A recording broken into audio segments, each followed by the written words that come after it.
Hello friends, people often ask me, and it's always the question whether we still have to keep the Torah or not, whether it's only for the people of Israel or for anyone. There are three important points that I would like to discuss with you.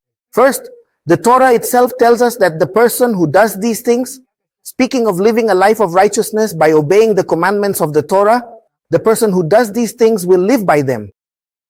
It says the man, the human being. In Hebrew, it's ha'adam. It doesn't say the Israelite. It doesn't specify any gender. It doesn't mention a nationality. That gives us the idea that this is for everyone. First point. Second, in Bamidbar or Numbers, chapter 15, verses 14, 15, and 16, it tells us that when a foreigner comes and wants to please the Eternal, in other words, to offer a sacrifice, to bring an offering to the Eternal, just as you do, they too shall do the same, and it repeats one single Torah, one single law, both for the native and for the foreigner.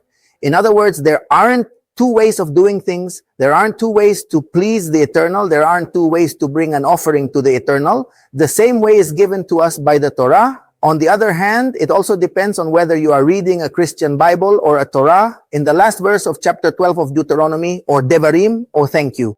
The first verse of chapter 13 tells us that nothing can be added to or taken away from this law, because to add would be as if the Eternal lacked something, and to take away would be as if the Eternal did something unnecessary.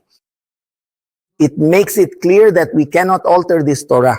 First, it tells us that it is for everyone. Second, it tells us that when the foreigner comes, just as the native does, so shall the foreigner do. One single law, one single Torah for both.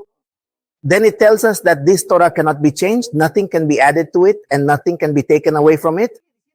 And it continues to tell us in chapter 13 of Devarim, it goes on to say that if a visionary or prophet comes with visions, and these visions and wonders come true, in other words, he is not a liar, and he tries to lead you toward other gods that neither you nor your fathers have known, you must put him to death. The Eternal is testing you to see if you will obey the commandments of the Eternal your God. So what does that mean? We have to say that we must keep the Torah and we have no other option, because the word of the Eternal is eternal like him and cannot change, for in him there is no shadow of turning. He does not repent and he does not change. Greetings, friends. Blessings.